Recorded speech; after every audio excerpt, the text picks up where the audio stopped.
कांग्रेस लगातार आम आदमी के मुद्दों को उठा रही है। लोकसभा में नेता विपक्ष राहुल गांधी कभी एक मोची से मिलने पहुंच जाते हैं तो कभी वो रेलवे ट्रैक पर काम कर रहे मजदूरों से बात करते हैं, उनकी समस्याएं सुनते हैं। इसी तरह कांग्रेस सांसद प्रियंका गांधी भी महिलाओं को सशक्त करने की मुहिम में जुटी हुई हैं। उन्होंने अपने संसदीय क्षेत्र वायनाड में आशा कार्यकर्ताओं का मुद्दा उठाते हुए उनके लिए बड़ी मांग की है। तो क्या कुछ कहा प्रियंका ने, जानने के लिए देखिए ये रिपोर्ट। कांग्रेस सांसद प्रियंका गांधी लगातार वायनाड के लोगों से जुड़े मुद्दों को राष्ट्रीय स्तर पर उठा रही हैं, चाहे वो वायनाड की लैंडस्लाइड त्रासदी हो या फिर वेतन का मुद्दा। इसी कड़ी में अब उन्होंने आशा कार्यकर्ताओं की समस्याओं को उठाया है। उन्होंने कहा कि मैं केरल की आशा कार्यकर्ताओं की दुर्दशा जानती हूँ। अपने एक दौरे पर मैं उनमें से कुछ से मिली और उनसे लंबी चर्चा की।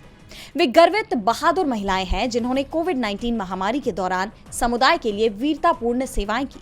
फिर भी आज वे अपने मूल अधिकारों के लिए लड़ रही हैं। प्रियंका ने बताया कि इस मुलाकात में उन आशा कार्यकर्ताओं ने उन्हें बताया कि शुरुआत में ये उनके लिए लचीले घंटों के साथ स्वैच्छिक कार्य हुआ करता था, लेकिन अब उन्हें 24/7 उपलब्ध रहना पड़ता है। जब भी उन्हें कोई कॉल आता है उन्हें जाना पड़ता है। ऐसे में अगर वे सालों तक काम करने के बाद अपने मानदेय में उचित बढ़ोतरी की मांग कर रही हैं, कम से कम 5 लाख सेवानिवृत्ति राशि के रूप में, तो इसमें क्या गलत है? क्या ये उनका अधिकार नहीं है?